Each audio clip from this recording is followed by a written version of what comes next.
Hello dear student, welcome. तो अभी हम लोग नेक्स्ट चीज डिस्कस कर रहे हैं शेयर कैपिटल और रिजर्व सरप्लस का नोट्स टू अकाउंट। जो स्टेटमेंट ऑफ फाइनेंशियल अकाउंट में जिसका चेंजेस बताना रहता है, इसमें ऑथोराइज दिया है, फिर इसने 50% इशू किया है, फिर कुछ कॉल का पैसा नहीं आया, फिर रिजर्व सरप्लस का पैसा दिया है, फिर कुछ अमाउंट पे किया है।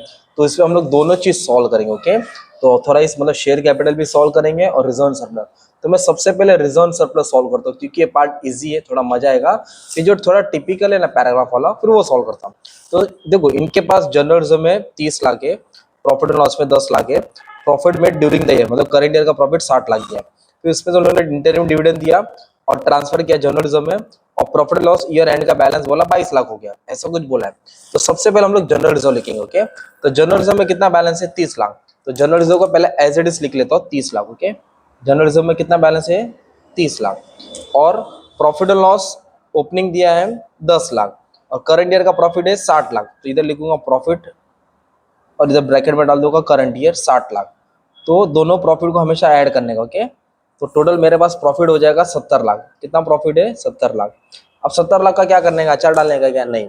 इधर क्या किया हमने मालूम है, इधर बोला है डिविडेंड पे किया। वेट, पहले ट्रांसफर करेंगे। तो कभी भी ट्रांसफर आएगा ना जनरल रिजर्व में या डिबेंचर रिडेम्पशन रिजर्व में, तो ट्रांसफर प्रॉफिट से माइनस होता है, और जहां ट्रांसफर करेंगे वो ऐड होगा। मतलब यहाँ माइनस करेंगे ट्रांसफर और यहाँ ऐड करेंगे। इधर लिखेंगे ट्रांसफर टू जनरल रिजर्व। कितना अमाउंट ट्रांसफर किया? 20 लाख। मतलब 70 पेटी में से 20 लाख क्या होगा तुम्हारा? कम होगा, क्योंकि हम ट्रांसफर कर रहे हैं, इसलिए माइनस होगा। अब कहाँ ट्रांसफर किया? जनरल रिजर्व में। तो जनरल रिजर्व में ऐड करेंगे, इधर लिखेंगे transferred from profit and loss. कितना ट्रांसफर किया भाई? 20 लाख। मतलब 30 पहले से था, 20 और आ गया, फिर टोटल कितना हो गया भाई इसका? 50 लाख हो गया। कितना हो गया? 50 लाख। प्रॉफिट 70 था, उसमें से 20 गया। और इधर लोगों ने बोला इंटरमिन डिविडेंड भी पेड किया 28 लाख। तो पेड का मतलब होता है पैसा गया, और पैसा गया तो मतलब कहाँ से आएगा? प्रॉफिट एंड लॉस से जाएगा। इसलिए इंटरमिन डिविडेंड क्या करते हैं? माइनस करते हैं। तो 28 लाख भी क्या करेंगे आप? माइनस करेंगे। तो 70 में से 20 भी माइनस होगा और 28 भी, मतलब 70 में से 48 माइनस होगा। तो closing profit and loss 22 lakh मिलेगा। वो तुमको दिया है, वो तुमको अवेलेबल दिया, इसको कुछ करने की जरूरत नहीं थी, वो तुमको इन्फॉर्मेशन दिया है। अब इन दोनों को ऐड करेंगे ना, 50 लाख और 22 लाख, तो आपको 72 लाख मिलेगा। ये 72 लाख क्या है? रिजर्व सरप्लस का टोटल। 72 लाख क्या है? रिजर्व सरप्लस का टोटल। सेम हमें शेयर कैपिटल का निकालना है। तो शेयर कैपिटल का निकालेंगे, पहले क्वेश्चन पढ़ना पड़ेगा। ऑथोराइज, ऑथोराइज मतलब होता है कंपनी का लाइफ टाइम लिमिट। कंपनी पूरे लाइफ टाइम में इतना ही पैसा मार्केट से उठा सकता है। ओके, उसको बोलते हैं ऑथोराइज। तो कितना बोला है? 1 2 3 1 करोड़ उड़ा सकता है, जिसमें से दो टाइप के शेयर है, प्रेफरेंस शेयर, इक्विटी शेयर। तो इधर लिखेंगे 50,000 प्रेफरेंस शेयर्स और 5 lakh equity share. Preference share 100 का, इक्विटी शेयर 10 का। 50 लाख 50 लाख 1 करोड़। इसको दो लाइन मार के लिखेंगे ऑथराइज कैपिटल। मतलब कंपनी का लाइफ टाइम लिमिट है, कंपनी मार्केट से इतना ही पैसा उठा सकता है। तो ऑथराइज का सेम नाम है ना, इधर मैंने ए लिख दिया है, इस सेम तुमको इधर उठा के कॉपी करना है। ओके, कंपनी का नाम है एवेंजर लिमिटेड। ओके, अभी डूम्सडे आने वाला है दिसंबर को, चलो उसको साइड में रखते हैं।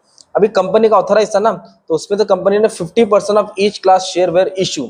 तो पूरा नहीं इशू किया, इसका आधा, 50,000 का आधा 25,000, 5 लाख का आधा 2.5 लाख इशू किया। फुल्ली मतलब fully paid up call up, मतलब पूरा फुल्ली पेड अप। तो भी आप लोग इधर लिखेंगे इशू, जैसे ऑथराइज लिखा है ना, इधर लिखेंगे issue subscribe called up paid up, issue subscribe called up paid up. तो कितना शेयर इशू किया? 50%। तो इधर लिखेंगे 50,000 का 50% कितना आएगा? 25,000। 50,000 का 50% कितना आएगा? 25,000। पूरी लाइन कॉपी करेंगे तो अमाउंट भी तुम्हारा कितना हो जाएगा? आधा हो जाएगा। मतलब ये 50 लाख है तो ये 25 लाख हो जाएगा। सेम इक्विटी शेयर 5 लाख है तो 2.5 लाख आ जाएगा, क्योंकि इसका आधा करना है। और एक शेयर 10 का था, मतलब ये हो जाएगा 25 लाख। सिंपल। अब इधर माइनस माइनस क्यों डाला? क्योंकि इधर आगे क्या बोला था कि वेयर नॉट रिसीव, मतलब पैसा आया नहीं, धोखा हो गया। तो किसका धोखा हो गया? प्रेफरेंस शेयर का। कितना शेयर था? 1,000 शेयर 20 के हिसाब से। और इक्विटी का कितना शेयर? 20,000 शेयर 2 के हिसाब से पैसा आया नहीं है। तो जो पैसा नहीं आता है उसको बोलते हैं कॉल इन एरियर्स। तो वो पैसा आपको क्या करना पड़ेगा? माइनस करना पड़ेगा। तो दोनों शेयर्स का पैसा नहीं आया। कितना शेयर का पैसा नहीं आया प्रेफरेंस शेयर में? 1,000 शेयर। और एक शेयर कितने का? 20 रुपया। मतलब 1,000 शेयर है और एक शेयर कितने का? 20 रुपये का।